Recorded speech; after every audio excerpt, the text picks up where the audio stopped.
बिस्मिल्लाहिर्रहमानिर्रहीम। नाज़रीन, तामीर पाकिस्तान के प्रोग्राम में मैं आपका मेज़बान इमरान ज़ुबैर हाज़िर हूँ। नाज़रीन, आजकल जो एक मेन इशू जो पूरी दुनिया के अंदर रूनुमा हुआ है, जिसमें बहुत से बच्चों की जानें भी गई हैं, बहुत से बच्चे शहीद हुए हैं और मुसलमानों के लिए वो बड़ा इम्पोर्टेंट भी है, वो है इसराइल और फ़लस्तीन का मसला। अब इस मसले के ऊपर मज़ीद हम बात करने के लिए हमने ज़हमत दी है डॉक्टर यूसुफ शाहिद साहब को, जो कि अदीब भी हैं, शायर भी हैं, डॉक्टर भी हैं। नाज़रीन, आइए उनसे बात करते हैं और इस पर मज़ीद गुफ्तगू करते हैं।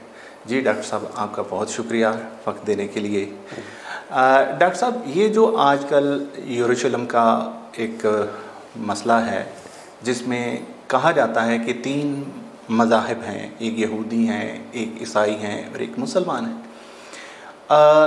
यूएनओ ने यरूशलेम को न्यूट्रल करार दिया था, लेकिन ये मसला फिर इन तीनों मज़ाहिब के दरमियान क्यों चल रहा है? बिस्मिल्लाहिर्रहमानिर्रहीम। इमरान भाई, बहुत शुक्रिया। ज़ाहिर है इससे अहम मसला वैसे आजकल नहीं है, और ये हकीकत तो ये है कि मुस्लिम उम्मा को पिछले 50-60 साल से इससे बड़ा कोई मसला दरपेश भी नहीं रहा। ठीक है। वो मुस्तफ़ा ज़ैदी ने कहा था कि सिर्फ़ कह दूं कि नाव डूब गई या बताऊं कि कैसे डूबी है। वाह। तुम कहानी तो खैर सुन लोगे, आप बीती कहूं कि जग बीती। वाह। तो बात यह है कि ये आप बीती भी है, ये जग बीती भी है। ठीक है। ये हम मुसलमानों की एक ऐसी कहानी है, एक ऐसा जुल्म की दास्तान है जो हमारा दिल भी चीरती है, और सच तो यह है कि ये रूए आलम के ऊपर बदनुमा दाग भी है।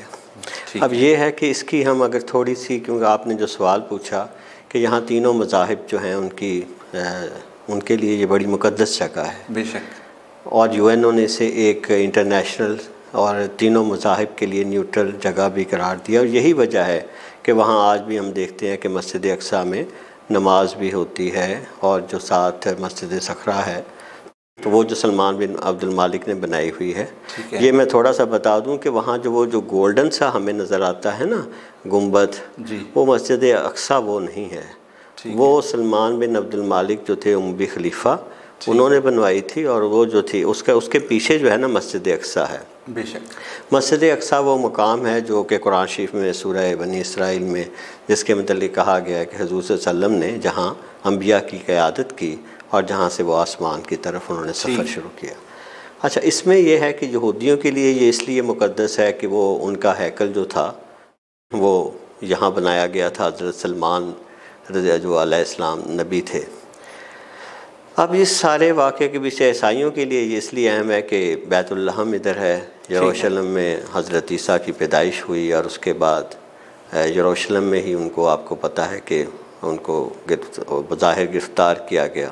ठीक है। अब इसमें तनाज़ा यहाँ से हुआ कि यहूदी जो कि सारी दुनिया में पहले बिखरे हुए थे, अगर आप मुझे इजाज़त दें तो मैं 5 मिनट में ये थोड़ी सी हिस्ट्री बता दूँ ताकि लोगों को समझ आ जाए। यहूद जो थे ये हज़रत सलमान अलैहिस्सलाम के वक्त इनको ये हैकल मिला, लेकिन हज़रत सलमान के बाद ये फिर जो थे खराफात में पड़ गए। ठीक है। और ये फिर तकरीबन कोई 770 BC के करीब यहाँ असीरियन एक कौम हुआ करती थी, असीरिया की। ठीक है। उन्होंने आके इन पे हमला किया और इनको बर्बाद किया। सही। उसकी वजह से इन लोगों की जो स्ट्रेंथ भी टूटी, बहुत कत्लो गारत भी हुई, और ये काफ़ी अरसे तक उनके ग़ुलाम रहे। उसके बाद इनके यहाँ अंबिया आते रहे, वो तौबा इस्तग़फ़ार भी करते रहे, तो असीरियन की ग़ुलामी से ये निकल आए। ठीक है। लेकिन इसके बाद ये हुआ कि तकरीबन ये आप समझ लें कि कोई 590 BC के करीब इन्होंने फिर जो अपनी खराफत बढ़ाई है, तो इनके ऊपर फिर दूसरा अज़ाब जो था वो बेबीलोन का एक हुक्मरान था, जिसे हम बेकत नज़र कहते हैं, इंग्लिश में से बेकत नज़र कहते हैं। तो वो आया और उसने आके इन यरूशलेम पर कब्ज़ा कर लिया, इनको उजाड़ के रख दिया। कुरान मजीद में सूरह बनी इसराइल में है कि हमने 2 दफ़ा तुम्हारे ऊपर ऐसी कौमें नाजिल की जो तुम्हारी मस्जिदों को बर्बाद करते थे और तुम्हारे चेहरे बिगाड़ देते थे। डॉक्टर साहब, उस वक्त भी इसराइल का वजूद था? इसराइल जो था ना ऐसा यरूशलेम था, इसराइल तो ये इनका तो ये कोई ऐसा कोई स्टेट तो नहीं मानी जाती थी ना।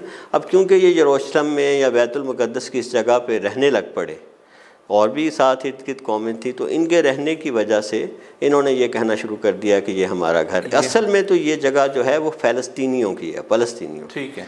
ये वो लोग थे जो हज़रत इब्राहीम से पहले से यहाँ आबाद थे। ठीक है। तो और वो लोग वही हैं जो बाद में होते होते मुसलमान हो गए और वो उनकी नेटिव लैंड है।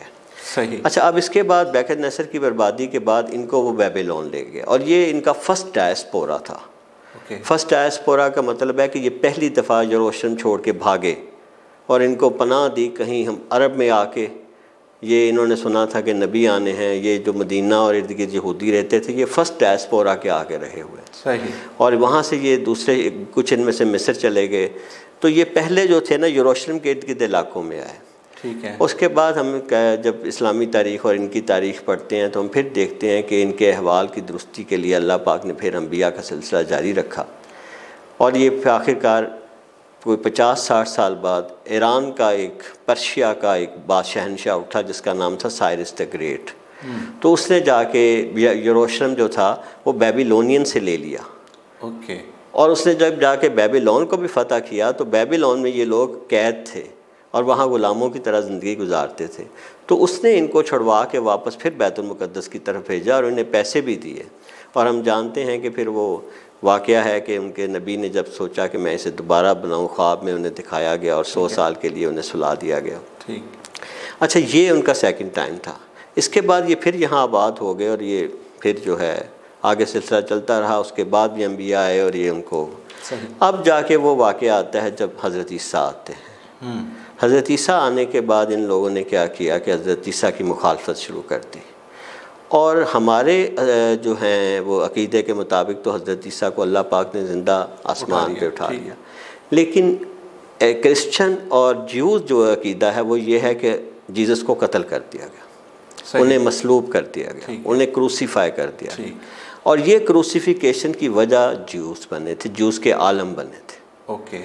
जब प्लेटिन वो उनका था पोंटियस जो था ना वहाँ का गवर्नर था, इन्होंने जाके कहा कि ये तुम्हारे ख़िलाफ़ हेरोडस से भी कहा। हेरोडस जो था वो समझ लें कि उस इलाके का बादशाह बनाया हुआ था रोमन्स ने, असल हुकूमत तो रोमन्स की थी।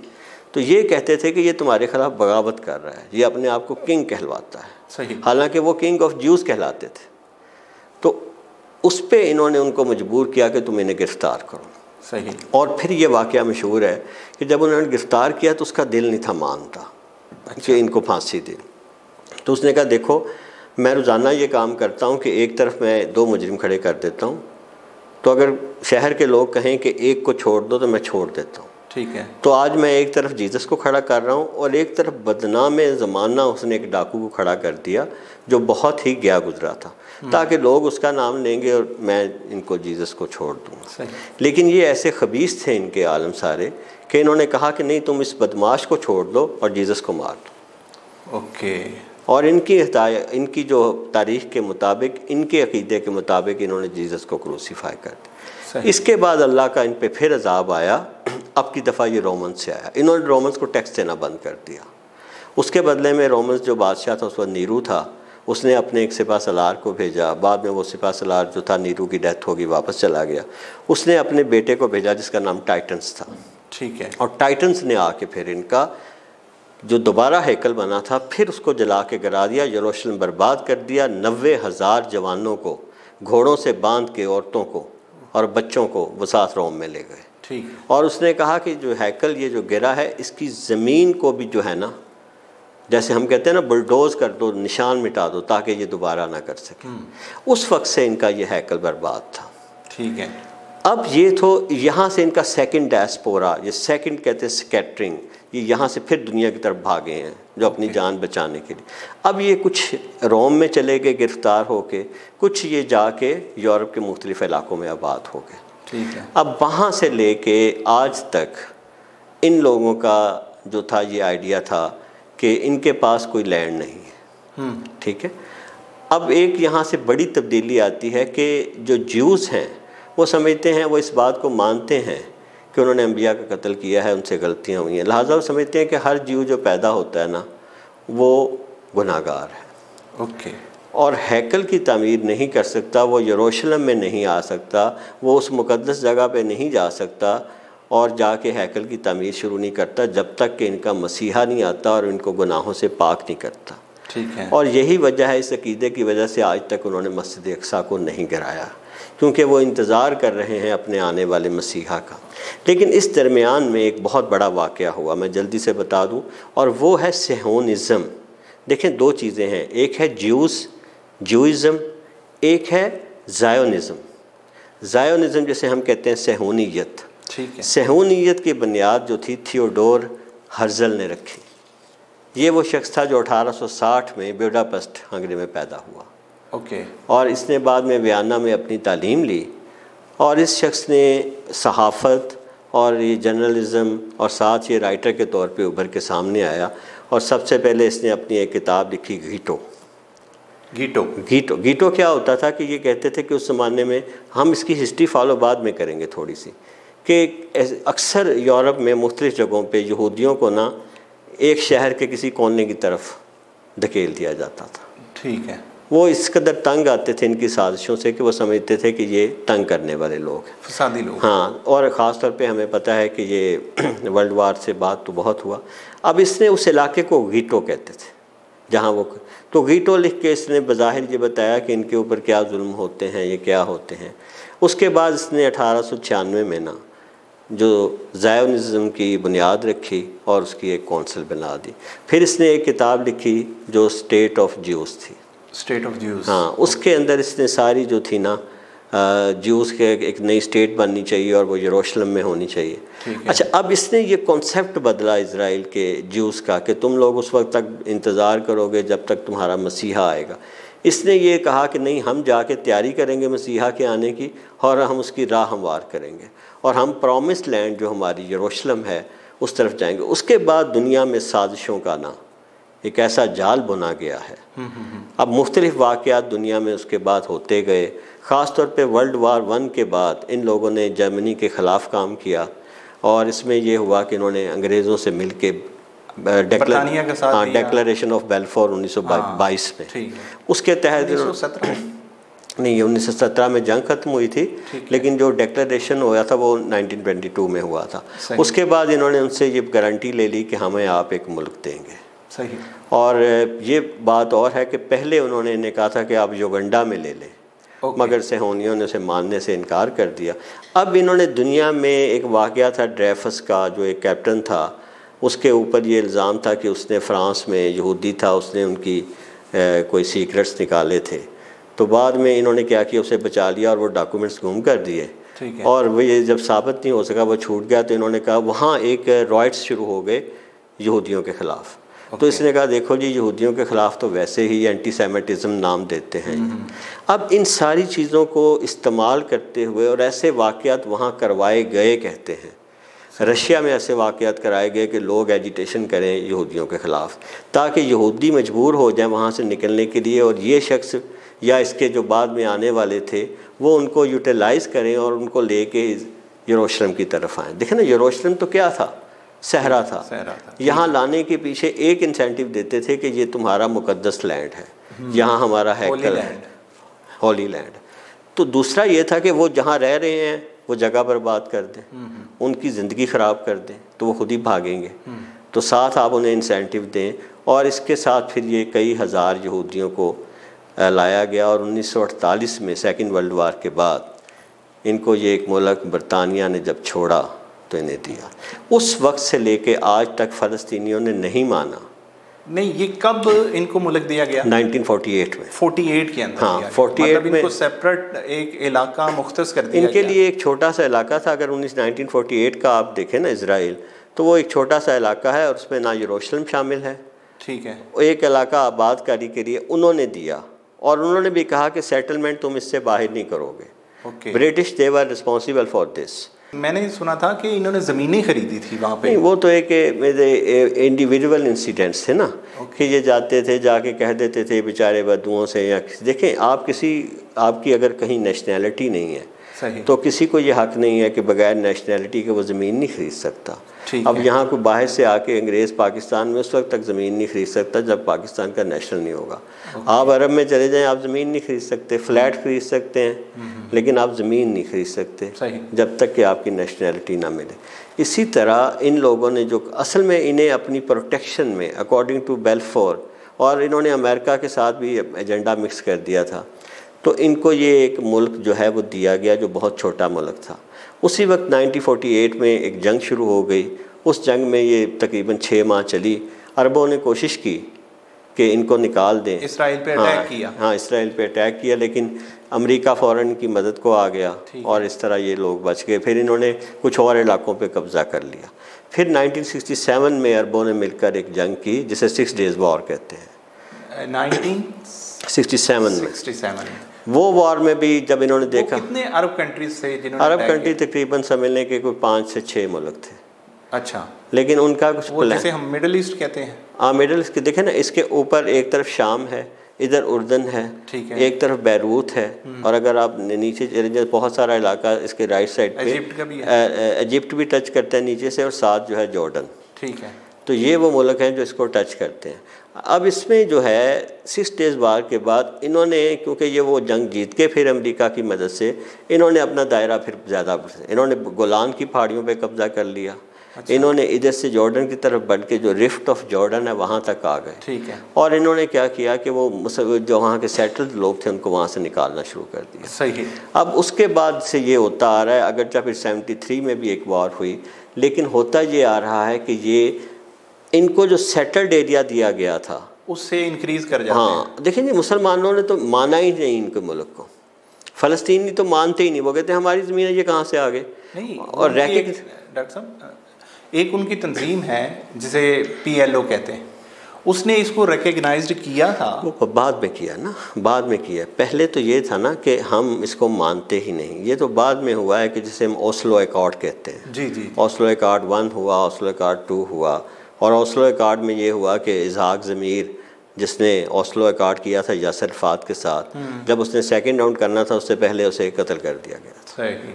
इसराइल में यहूदियों ने कत्ल कर दिया था, एक्सट्रीमिस्ट ने, ताकि वो जो लैंड का उसने प्रॉमिस किया था कि वो अरबों को देगा वो नहीं दे सके। अब उन्होंने क्या लैंड दी है। अब हम असल मसले की तरफ आ जाएं। ये तारीखी पस मंज़र था। अब सेहूनी वो कौम है, ये वो, हाँ, ज़ायनिस्ट, ये वो खबीस कौम है जिसने दुनिया का अमन बर्बाद किया हुआ है, जिसने दुनिया को खून में नहला के रख दिया है। अगर हम इनकी पिछले हिस्ट्री उठा के देखें तो इनका काम ही साजिशें करना है। सही। आप गौर करें कि क्या सिर्फ मुसलमान इनके ख़िलाफ़ थे। अगर हम इनकी हिस्ट्री उठाते तो क्या बैकर नज़र मुसलमान था जिसने इनको आके मारा? क्या उसके बाद जो था रोमन्स के साथ इन्होंने जब बगावत की, रोमन्स ने इनको मारा, इनको निकाला। जब ये वहाँ से निकल के यूरोप गए हैं, मिडल एजेस में जो यूरोप के साथ, यूरोप में इनके साथ हुआ है, वो आप सुन के हैरान रह जाएंगे कि जो इनका क्रूसेड के दरमियान 1095 का वाक़या है, मैं बता रहा हूँ कि इन्हें राइने और डेन्यूब के इलाके से एक्सकम्युनिकेट किया गया।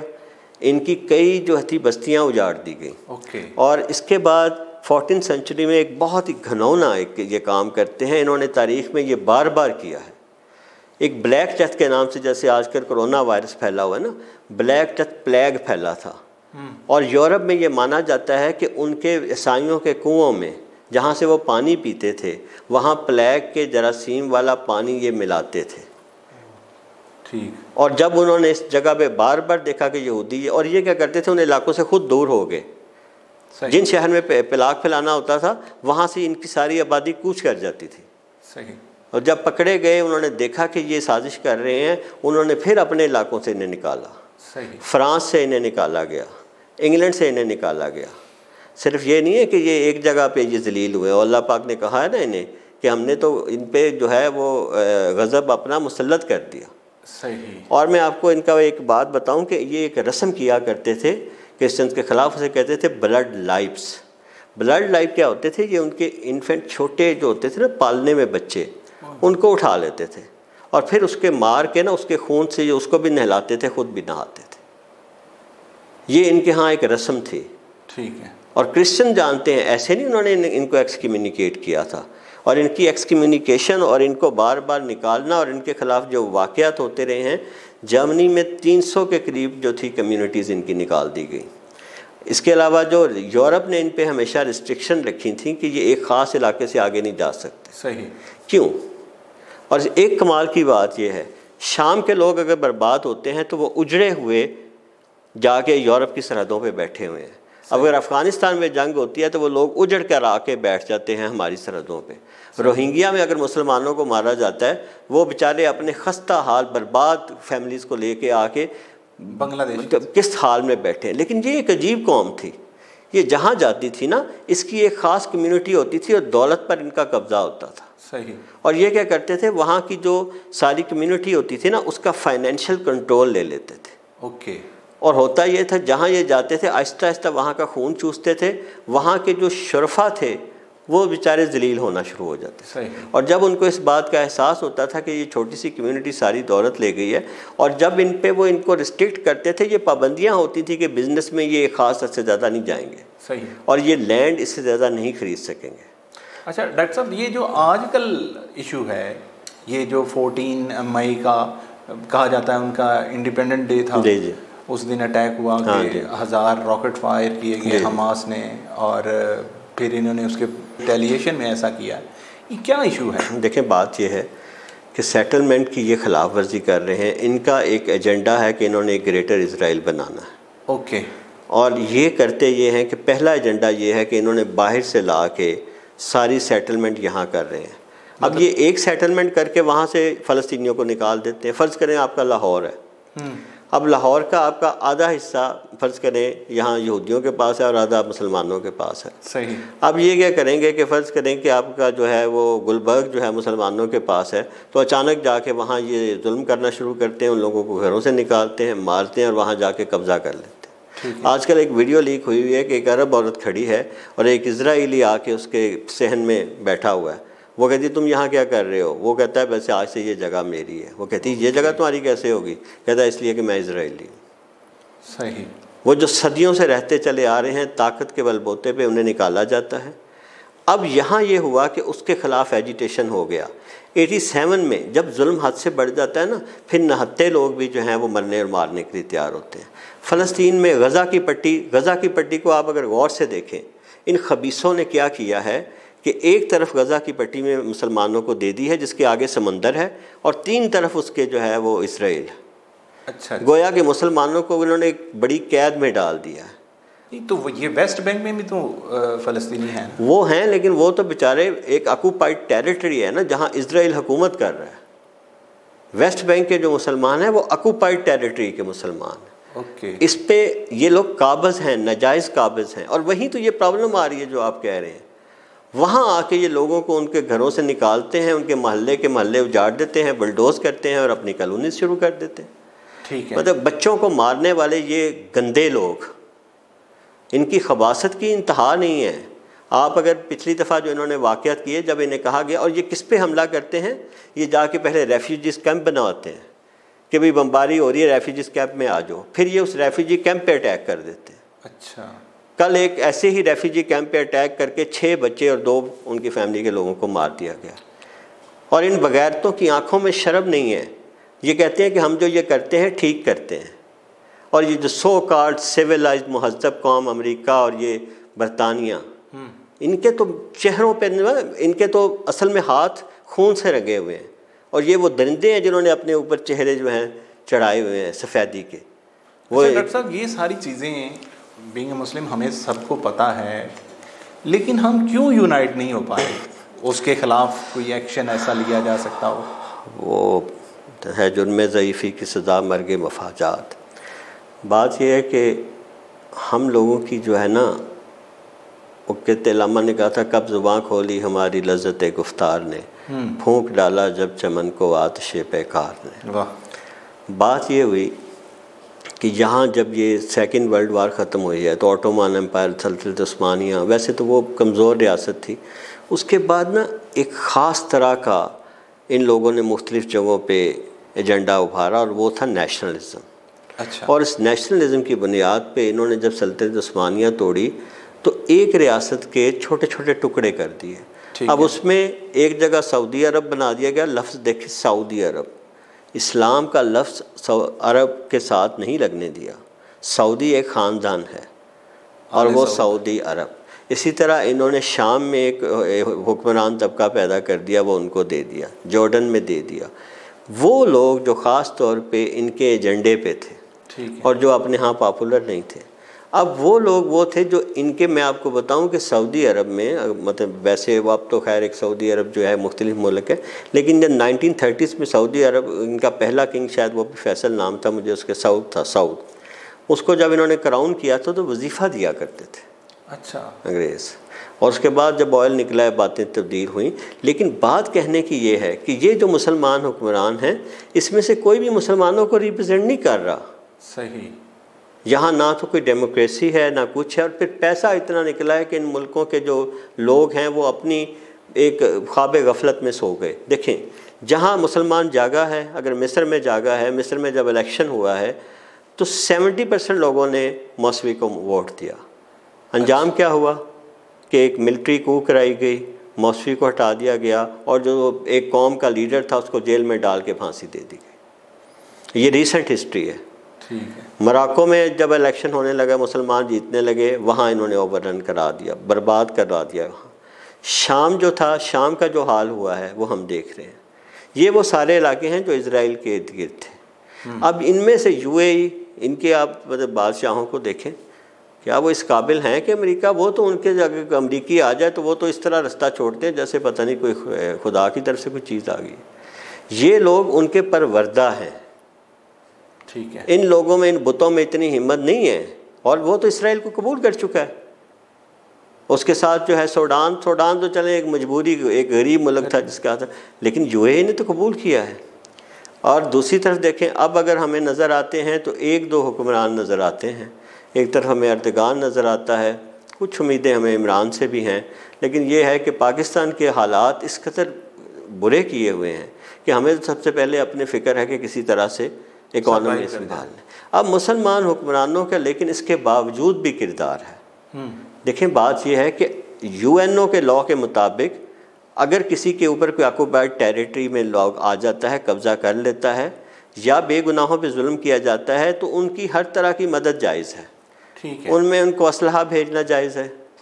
हमास लड़ रही है, हिजबुल्लाह लड़ी थी उधर से जब ये बैरूत पे इन्होंने दोबारा हमला किया था। ठीक है। जब हिजबुल्लाह ने इनके 2 फौजी पकड़ ले तो इन्होंने कहा जी जंग बंद कर दे। सही। अब हमास अपने ओन पे कर रही है ना, ठीक है, हम उनकी मदद करते हैं, ठीक है, हम बहुत बड़े वारफेयर में नहीं जा सकते, लेकिन इससे कुछ नहीं होगा जब तक मुत्तहिद हो के हम लोग। हमास एक आर्मी, हमास देखिए फ़लस्तीन की मानी जाती है। जैसे हमने कहा था ना कि पीएलओ का आपने नाम लिया था, तो PLO was acceptable to Europe and America. Yasser Arafat उसके सदर थे, उसको तो पॉलिटिकल पार्टी कंसिडर हो गई। लेकिन जब ओस्लो अकॉर्ड का पहला हिस्सा हुआ, उसको ना इसराइलियों ने माना और ना कुछ मुसलमानों के एक्सट्रीम हिस्सों ने माना। ठीक है। लेकिन उसको भी पाया तकमील तक नहीं जाने दिया और इजहाक ज़मीर को कत्ल कर दिया गया। सही। उस पर आके फिर उसके बाद यासिर अरफात की भी डेथ हो गई। वहाँ से फ़लस्तीन के मुसलमानों को पता चला कि दरअसल पीएलओ के नाम पे इन्होंने एक ऐसी तंजीम बनाई है जो उनकी अपनी, जो उनके ऊपर डिपेंडेंट करती है और उनसे झगड़ा नहीं करेगी। तो फिर वहाँ एक पॉपुलर एक इंतफादा का मैंने नाम लिया, 87 में एक मूवमेंट शुरू हुई, जैसे कश्मीर में नहीं हुई। ठीक है। आम फ़लस्तीनी उठ खड़ा हुआ कि मैंने अपने मुल्क को आज़ाद कराना। सही। और ये उसकी वजह थी कि ओस्लो अकॉर्ड हुआ था। और बाद में लेकिन वहाँ उन नौजवानों की एक ऑर्गेनाइजेशन बन गई कि हमने जो है वो रेजिस्टेंस शो करनी है, उसका नाम था हमास। वो तो एक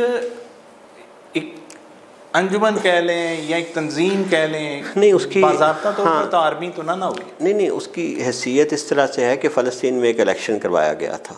ठीक है। और उस इलेक्शन में इनका ख्याल था पीएलओ जीत जाएगी, लेकिन हमास जीत गई थी।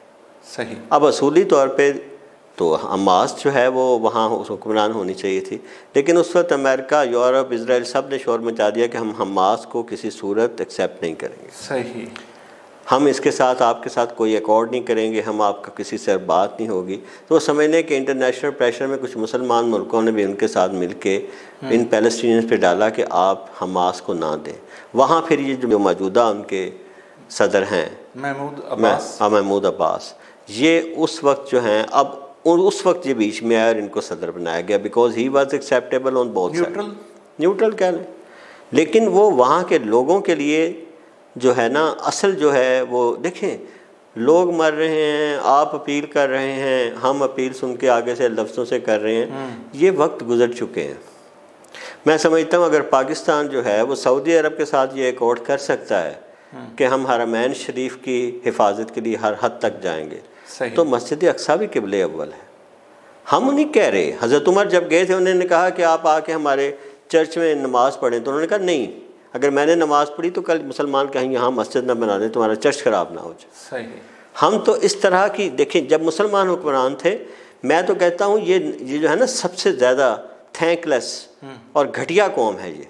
मैं इसलिए कहता हूँ इन लोगों को तो गलाजत उठाने पर रखा हुआ था ईसाइयों और रोमन्स ने। और ये जब मुसलमान गए हैं, इन्होंने जाके इनकी इबादत गाहों से गलाजत साफ़ की है। सही। तारिक बिन ज़ियाद जब हिस्पानिया गया है तो इनको गिरे हुए इनकी जो जलालत से इनको निकाला है, इनको अच्छी पोस्ट पे लगाया है। ये मुसलमान थे जिन्होंने इनको दोबारा दरा होश दी थी। मगर ये वो कौम है जो जिसके मतलब खुदा ने भी कहा ना कि अपने वादों से मुकरने वाले हैं। लेकिन डॉक्टर साहब इतने ज़हीन हैं कि पूरी मईशत को कंट्रोल इन्होंने किया है, एजुकेशन सिस्टम इनके पास है, हेल्थ इनके पास है, ये कैसे मुमकिन हो सकता है कि एक तादाद में कम लोग और इस पूरी दुनिया में जहाँ 7 अरब से ज़्यादा लोग रहते हैं उन सारों को कंट्रोल कर जाए? देखें, आप हमेशा ये बात याद रखें कि हमेशा तादाद में जो कम कम्युनिटी होती है ना, वो ज़्यादा डिसिप्लिन होती है। ओके। आप अपने आप में देख लें, कादियानियों को देख लें, हम सबसे कहीं ज़्यादा डिसिप्लिन है वो। सही। हम सोच भी नहीं सकते। इसलिए कि उनको 2 तरह का मसला होता है। जैसे कि इनके साथ हुआ, इनको एक सर्वाइवल का थ्रेट हमेशा रहता है।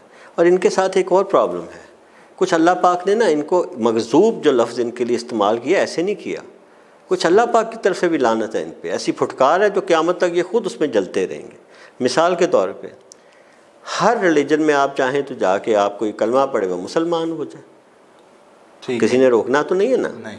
क्रिश्चियन में ऐसे है कि कोई बंदा उठता है कहता है जी मैंने क्रिश्चियन देना है, वो कहते हैं कोई बात नहीं, वो उसे क्रिश्चियन बुलाएंगे, अपनी रस्म अदा करेंगे, वो भी क्रिश्चियन हो गया। लेकिन इनके यहाँ यहूदी सिर्फ वही हो सकता है जो यहूदी नस्ल से हो, बाय बर्थ हो। By birth. ठीक है। इसी वजह से इनकी कम्युनिटी, ये तो रिलीजन तो ये ईसाइयत से पहले का है। 1400 साल, ये 1700 में हज़रत मूसा आए और आके उसके बाद देखें कितने अरसे बाद जीसस आते हैं, यानी तकरीबन कोई 1500-1600 साल के बाद जीसस आते हैं। उसके बाद इस्लाम उसके भी बाद आता है। इस्लाम इतना स्प्रेड कर गया, क्रिश्चियनिटी इतनी स्प्रेड कर गई। ये भी तो रिलीजन था, ये भी तो बनी इसराइल तो खुदा के लाडले थे, इनको भी खुदा की किताब नाजिल हुई। इनके यहाँ जितने अंबिया आए हैं कहीं भी नहीं आए, मगर क्या वजह थी कि इनको लिमिटेशन भी अल्लाह ने कर दिया। इन्होंने अपने खुद अपने जो है ना रूल्स बना, इन्होंने कह दिया हम खुदा की औलाद हैं, लिहाजा इस नस्ल में कोई और मिक्स नहीं हो सकता। सही। लिहाजा आप चाहें भी तो कोई दूसरा चाहे भी तो वो यहूदी नहीं हो सकता। उसके लिए इन्होंने कुछ और ब्रांचेस बना दी हुई हैं कि अगर कोई क्रिश्चियन आना चाहे तो उसके लिए एक नया नाम दे के उन्होंने उसको वो रख लेते हैं, लेकिन जिसे यहूदी कहते हैं वो नहीं हो सकता। और इसी वजह से ये आपने कहा कि ये क्यों इस तरह डिसिप्लिन है, ये इसलिए डिसिप्लिन है इनकी आबादी थोड़ी है। लेकिन स्ट्रॉन्ग क्यों इतने ज़्यादा? स्ट्रॉन्ग ओवर 2000 साल जब आप देखें, या तो एक कौम को बर्बाद कर दें, ख़त्म कर दें। अगर आप बर्बाद नहीं करेंगे, उसे आजमाते रहेंगे, आप उसको बार बार टेस्ट से गुजरेंगे, वो सीखते जाएंगे। और इनके मतलब ये है कि इन्होंने सीखा कि ये दुनिया को कंट्रोल फाइनेंशियली किया जाता है। और फिर मैं एक बात बताऊं कि इनकी एक किताब जो थी 1924 में लीक हुई, जिसका नाम था the protocol of the Elder of the giants, और उसमें इन्होंने अपने पूरे प्रोग्राम्स लिखे हुए थे।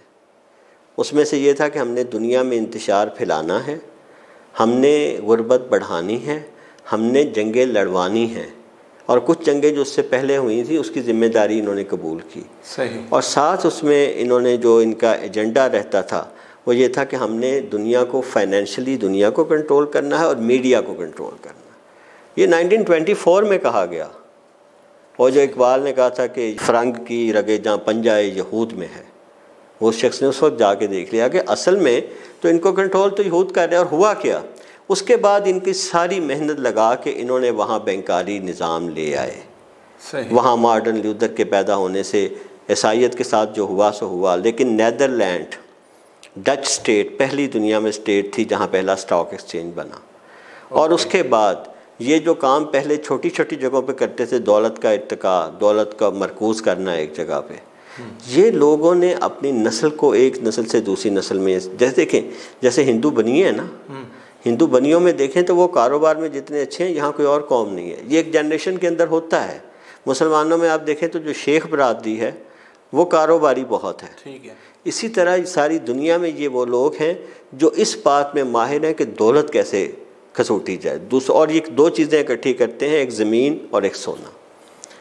और फिर ये वो जो मैंने आपको किताब बताई है, the protocol of the elders of Zain, उस किताब में इन्होंने वो सारी चीज़ें लिखी थी। उस किताब के बाद में अशात पे पाबंदी लग गई। ठीक। आज यूरोप में वो किताब शाया नहीं हो सकती। सेहोनिज़्म के ख़िलाफ़ तो आप बात नहीं ना कर सकते। होलोकास्ट, हिटलर को क्या थी इनसे तकलीफ़? ये कहते हैं कि हमें हिटलर ने मार दिया, ये कर दिया। हिटलर को क्या थी तकलीफ़ इनसे? पोलैंड में इन्होंने क्या किया था? पोलैंड का सारा था वो पैसा इकट्ठा करके, उनको ये पता चला जर्मन्स को कि फर्स्ट जो वर्ल्ड वार हम हारे हैं, ये लोग जाके फ्रांस और उससे मिलते रहे। और फिर इसी किताब में उन्हें इस बात का पता चला कि इन्होंने साजिश की है हमारे ख़िलाफ़, और ताकि ये अमेरिका को और इसको खुश करें और उसका वो बेलफोर जो है वो कर सके। रशिया में इनको, जब ये रशिया में पोलैंड दो हिस्सों में तकसीम हुआ है, तो एक पोलैंड जिसमें ये यहूदी ज़्यादा थे वो रशिया के नीचे आ गया, रशिया के अंडर था। तो रशिया में इन पे उनकी एम्प्रेस थी, उसने रिस्ट्रिक्शन लगा दी थी कि ये इस इलाके से खबीस आगे नहीं जाएंगे, इसलिए कि ये जहाँ जाते हैं ना, वहाँ का ये जिस थाली में खाते हैं उसी थाली में छेक करते हैं। लीजिए नाज़रीन, बात तो बहुत इंटरेस्टिंग थी, लेकिन वक्त इजाज़त नहीं देता। इसके साथ ही इजाज़त दीजिएगा। अल्लाह हाफ़िज़।